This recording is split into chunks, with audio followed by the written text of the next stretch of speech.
Hi, നിങ്ങളൊരു ബ്രേക്കപ്പിൻ്റെ വക്കിൽ നിൽക്കുവാണോ? Are you going through a breakup? Oh did someone cheat U?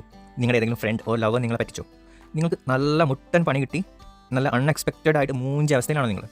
അപ്പോൾ ഞാനിന്ന് സംസാരിക്കാൻ പോകുന്ന ടോപ്പിക് എന്താണെന്ന് വെച്ചാൽ ആകാശത്തോളം നീണ്ടു നിൽക്കുന്ന സ്നേഹത്തെക്കുറിച്ചും പല ടൈപ്പ് ഓഫ് റിലേഷൻഷിപ്സിനെ കുറിച്ചാണ് ഞാനിന്ന് സംസാരിക്കാൻ പോകുന്നത്. ഈ റിലേഷൻഷിപ്സ് എന്ന് വെച്ചാൽ പല ടൈപ്പ് ഉണ്ട്. ഫ്രണ്ട്ഷിപ്പ് ആയാലും, ലവേഴ്സ് റിലേഷൻഷിപ്പ് ആയാലും, ഫ്രണ്ട്സ് വിത്ത് ബെനിഫിറ്റ്സ് ആയാലും, പ്ലറ്റോണിക് റിലേഷൻഷിപ്പ് ആയാലും, open relationship, toxic relationship, situationship, ഏതായാലും ഏത് ടൈപ്പ് ഓഫ് റിലേഷൻഷിപ്പ് ആയാലും സ്നേഹം ഉള്ളിടത്ത് മാത്രമേ പരിഭവം ഉണ്ടാവൂ. അതേപോലെ പരിഭവം അടിപിടികളുള്ള സ്ഥലത്ത് മാത്രമേ സ്നേഹം ഉണ്ടാവുള്ളൂ.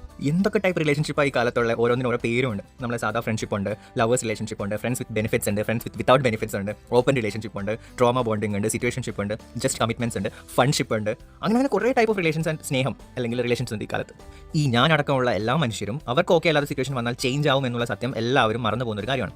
ഈ ഈക്വൽ എഫേർട്സ് ആൻഡ് സ്നേഹം ഇല്ലാത്ത ഏത് റിലേഷൻഷിപ്പിൽ നിന്നാലും ഒടുക്കം കൂടുതൽ എഫേർട്ട് ഇടുന്ന ആൾക്ക് വിഷമം തന്നെ ആയിരിക്കും. എത്രയോ വർഷം നല്ല പോലെ മുന്നോട്ട് പോയ ബന്ധങ്ങളെല്ലാം പെട്ടെന്ന് ഇല്ലാണ്ടാവുന്നത് എപ്പോഴാണെന്ന് വെച്ചാൽ അവർക്ക് ആ ബന്ധം അല്ലെങ്കിൽ ആ ഒരു റിലേഷൻഷിപ്പ് മുന്നോട്ട് കൊണ്ടുപോകാൻ താല്പര്യം ഇല്ലെങ്കിൽ അവർക്ക് പല റീസൺസും ഉണ്ടാവും.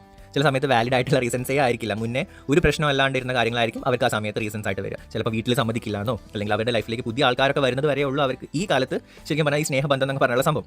അപ്പോൾ അവർ പഴി ചൊല്ലുന്നത് സിറ്റുവേഷൻ അങ്ങനെ ആയിരുന്നു ഇങ്ങനെ ആയിരുന്നു എന്നുള്ള കാര്യമായിരിക്കും അവരപ്പം പറയുന്നത്. സത്യം പറഞ്ഞാൽ നമ്മളെ കൊണ്ട് വിചാരിച്ചാൽ പറ്റാത്തതായിട്ട് ഒന്നും ഇല്ല എന്നുള്ള ഒരു ബോധം അല്ലെങ്കിൽ ഒരു മനധൈര്യം ഇല്ലാത്ത ആൾക്കാരാണെങ്കിൽ അവരിങ്ങനെ പല റീസൺസും പറഞ്ഞ് ബന്ധങ്ങളൊക്കെ നിർത്തും. എന്നിട്ട് അവർ പുതിയ ആൾക്കാരിലോട്ട് പോകും. ശരിക്കും ചില ആൾക്കാർക്ക് ജെന്യൂൻ ആയിട്ടുള്ള റീസൺസ് ആയിരിക്കും. അതുകൊണ്ടായിരിക്കും അവർ ആ സിറ്റുവേഷനിൽ ആ ഒരു ബന്ധം വേണ്ടെന്ന് വെക്കുന്നത്. പക്ഷേ ചില ആൾക്കാർ പുതിയ ആൾക്കാർ കിട്ടിയതുകൊണ്ടായിരിക്കും അല്ലെങ്കിൽ നിങ്ങളെ മടുത്തുകൊണ്ടായിരിക്കും അല്ലെങ്കിൽ മനുഷ്യന്മാരെ മടുത്തതുകൊണ്ടായിരിക്കും അവർ ആ ബന്ധം വേണ്ടെന്ന് വെക്കുന്നത്. Like people tend to forget what they have and they go behind what they don't have. ഒരിക്കലും നമ്മൾ വിട്ടു പിരിയരുത്. നമ്മൾ ഇങ്ങനെ തന്നെ ഒരുമിച്ച് കുറേ കാലം പോകണമെന്ന് പ്രോമിസ് ചെയ്ത് എത്ര ആൾക്കാർ നിങ്ങളുടെ ലൈഫിൽ ഇപ്പോഴും ഉണ്ട്. അവരൊക്കെ എപ്പോഴും പുതിയ ആൾക്കാരോട് ഇത് തന്നെയായിരിക്കും പറയുന്നുണ്ടാവും ചിലപ്പോൾ. പക്ഷേ എപ്പോഴും സ്റ്റക്ക് ആവുന്ന ആൾക്കാർ ഈ കൂടുതൽ സ്നേഹിക്കുന്ന ആൾക്കാരാണ്. കുറച്ച് എഫേർട്ട് ഇട്ട് നിൽക്കുന്ന ആൾക്കാർക്ക് പെട്ടെന്ന് തന്നെ അവർ സ്വിച്ച് ഇട്ട പോലെ നേരെയാവും അല്ലെങ്കിൽ അവർ മൂവ് ഓൺ ആയിട്ടുണ്ടാവും.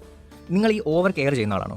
ലൈക്ക് നിങ്ങൾ നിങ്ങളുടെ മാക്സിമം എഫേർട്ട് ഇട്ടിട്ട് നിങ്ങളുടെ ഫ്രണ്ട്സിൻ്റെ ആണെങ്കിലും പാർട്ട്ണറിൻ്റെ ആണെങ്കിലും കൂടെ നിൽക്കുന്ന ആളാണോ? എന്നിട്ടും അവർ നിങ്ങളെ ഒഴിവാക്കി അല്ലെങ്കിൽ അവർ നിങ്ങളെ ഇട്ടേച്ച് പോയിട്ടുണ്ടെങ്കിൽ നിങ്ങൾ മനസ്സിലാക്കേണ്ടത് എന്താണെന്ന് വെച്ചാൽ, ഒന്നെങ്കിൽ നിങ്ങൾ അത്രയ്ക്ക് പ്യുവർ ആൻഡ് ജെന്യൂൻ ആയതുകൊണ്ടാണ് അവർക്ക് ഗിൽറ്റ് ഫീൽ ആയിട്ട് നിർത്തിപ്പോയത്, അല്ലെങ്കിൽ ഡിസ്റ്റൻസ് ഇടുന്നത്. നിങ്ങളിടുന്ന ഈക്വൽ എഫേർട്സ് അവർക്ക് ഇടാൻ പറ്റാത്തതുകൊണ്ടാണ് അവർ ഗിൽറ്റ് ഫീൽ ചെയ്ത് അവർ നിർത്തിപ്പോകുന്നത്.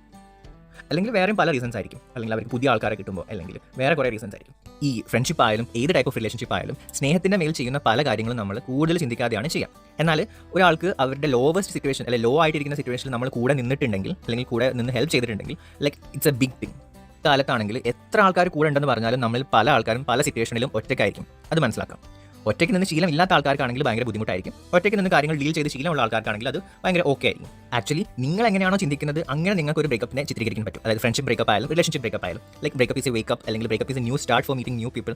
അതായത് നല്ല മനുഷ്യരുടെ കൂടെ ടൈം സ്പെൻഡ് ചെയ്താലേ അല്ലെങ്കിൽ ചീത്ത മനുഷ്യരുടെ കൂടെ ടൈം സ്പെൻഡ് ചെയ്താലേ നല്ല മനുഷ്യരും ചീത്ത മനുഷ്യരുടെ വ്യത്യാസം നമുക്ക് മനസ്സിലാവുള്ളൂ. അതേപോലെ തന്നെയാണ് നമ്മുടെ വൈബ് അല്ലാത്ത ആൾക്കാരുടെ കൂടെ നിന്നാലേ നമുക്ക് നമ്മുടെ വൈബ് എന്താണെന്നും നമ്മുടെ വൈബിന് പറ്റിയ ആൾക്കാർ ആരൊക്കെയാണെന്നും നമുക്ക് മനസ്സിലാക്കാൻ പറ്റുന്നത്. അതേപോലെയാണ് ഈ നല്ല സുഹൃത്തുക്കളും ചീത്ത സുഹൃത്തുക്കളും. അതായത് ചീത്ത സുഹൃത്തുക്കൾ ഉണ്ടാകുമ്പോഴാണ് നമുക്ക് നല്ല സുഹൃത്തുക്കൾ ആരൊക്കെയാണെന്ന് മനസ്സിലാവുക. നമ്മുടെ കൂടെ ആരൊക്കെയാണ് എപ്പോഴും നിൽക്കുക എന്നുള്ളത് നമുക്ക് മനസ്സിലാക്കാൻ പറ്റുന്നത്.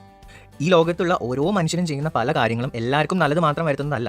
ഒരാളുടെ കർമ്മങ്ങൾ മറ്റൊരാൾക്ക് നല്ലതോ ചീത്തതോ ആയി മാറും. അത് വിചാരിച്ച് ആരും ഒന്നും ചെയ്യാതെ ഇരിക്കുന്നൊന്നുമില്ല. ഒരു നല്ല ഡീപ്പ് ബ്രേക്കപ്പ് അല്ലെങ്കിൽ ഒരു ഡീപ്പ് ഹാർട്ട് ബ്രേക്ക് ഒക്കെ കഴിഞ്ഞിരിക്കുന്ന ആൾക്കാരോട് ആദ്യമൊക്കെ എന്ത് പറഞ്ഞാലും അവർക്ക് മനസ്സിലാവില്ല. അതങ്ങനെയാണ്. കാര്യങ്ങൾ പ്രോസസ്സ് ചെയ്തെടുക്കാൻ ടൈം എടുക്കും. അതായത് ഒരു ഡീപ്പായിട്ടുള്ള മുറിവ് പറ്റിയാൽ ആ മുറിവിനെ കുറിച്ചുള്ള ചിന്തകളും പേടികളും കാര്യങ്ങളും ആ മുറിവ് ഉണങ്ങുന്നത് വരെ നമുക്ക് ഉണ്ടാവുകയുള്ളൂ. ആ മുറിവ് ഉണങ്ങിക്കഴിഞ്ഞാൽ പിന്നെ അതിനെക്കുറിച്ചേ ചിന്തിക്കില്ല. അതുപോലെയാണ് നമ്മളെ മറക്കാൻ ശ്രമിക്കുന്ന പല കാര്യങ്ങളും അല്ലെങ്കിൽ മറക്കാൻ ശ്രമിക്കുന്ന ആൾക്കാരും.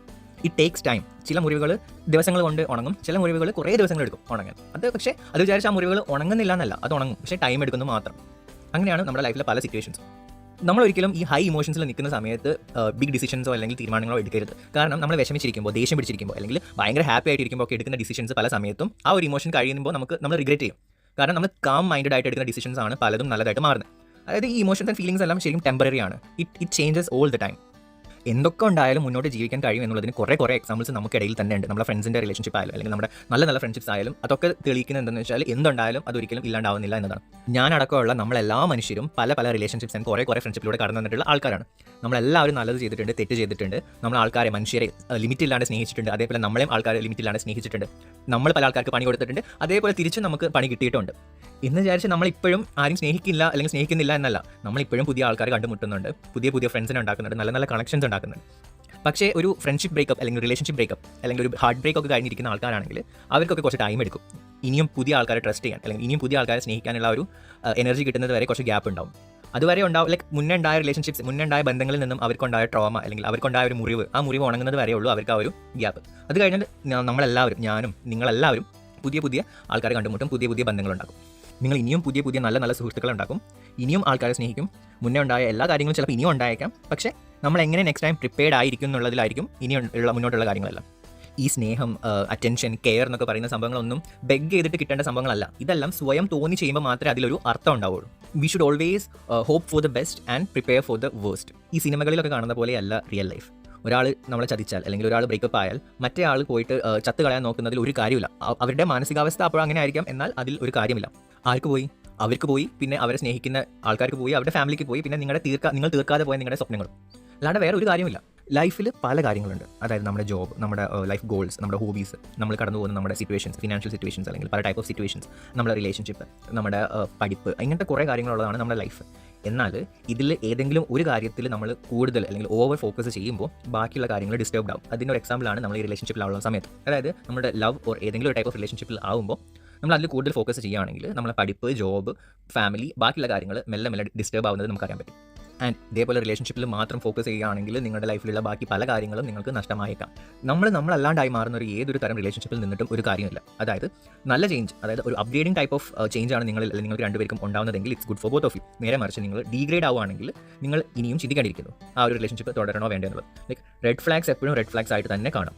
എല്ലാം ശരിയാവുമെന്ന് ചിലപ്പോൾ നിങ്ങൾ മാത്രമേ വിചാരിക്കുന്നുണ്ടാവുള്ളൂ. നിങ്ങളുടെ ഓപ്പോസിറ്റ് നിൽക്കുന്ന ആൾ അല്ലെങ്കിൽ ഫ്രണ്ടോ പാർട്ട്ണറോ ആരായാലും അവരും കൂടെ അങ്ങനെ റെഡി ആവണമെന്ന് ചിന്തിച്ച് എഫേർട്ട് ഇട്ടാൽ മാത്രമേ റെഡി ആവുകയുള്ളൂ. നമ്മളെ ഒരാൾ പറ്റിക്കുകയാണ് അല്ലെങ്കിൽ നമ്മളൊരാൾ ചതിച്ചു എന്ന് മനസ്സിലാക്കിയിട്ടും അവരുടെ കൂടെ നിങ്ങൾ പിന്നെയും അവരെ കൂടെ നിന്ന് അവരെ ഹെൽപ്പ് ചെയ്ത് അവരെ കെയർ ചെയ്ത് നിന്നിട്ടും നിങ്ങൾ അവർ ഒഴിവാക്കി ലാസ്റ്റ് പോകുന്നവരെ നിങ്ങൾ നിന്നെങ്കിൽ like you got guts. Like അത്രയ്ക്ക് ധൈര്യം ഉള്ളതുകൊണ്ടാണ് നിങ്ങൾ അവരെ കൂടെ നിന്നത്. ലൈക്ക് ഇതെല്ലാവർക്കും പറ്റുന്ന ഒരു സംഭവമല്ല.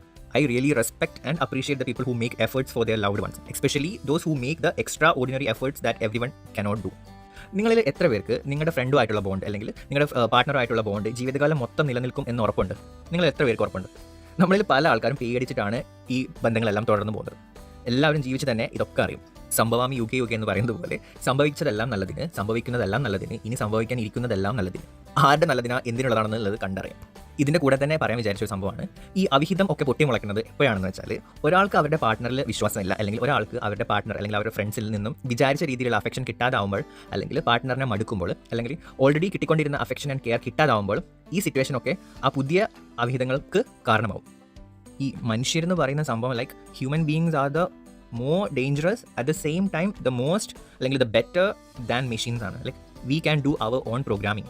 ഞാൻ എൻ്റെ എക്സ്പീരിയൻസും എനിക്കറിയുന്ന കാര്യങ്ങളാണ് ഇതിൽ പറഞ്ഞിട്ടുള്ളത്. ഇതിൽ പലതും പല ആൾക്കാർക്കും യോജിക്കാനും യോജിക്കാതിരിക്കാനും തോന്നും. ഈ റിലേഷൻഷിപ്പ് ആൻഡ് ബന്ധങ്ങളെക്കുറിച്ച് മൂഞ്ചിരിക്കുന്ന ആൾക്കാരാണെങ്കിൽ പൊതുവേ ഇതിനെക്കുറിച്ച് പറയാൻ ആർക്കും ധൈര്യം വരാറില്ല. അല്ലെങ്കിൽ ഈ റിലേഷൻഷിപ്സിനെ കുറിച്ച് പൊതുവേ ആരും അങ്ങനെ സംസാരിക്കാൻ മടി കാണിക്കുന്ന ഒരു ടോപ്പിക് ആയതുകൊണ്ടാണ് ഞാനിത് മുൻകൂട്ടി എടുത്ത് ഇതിനെക്കുറിച്ച് പറഞ്ഞിട്ടുള്ളത്. Until next video, by.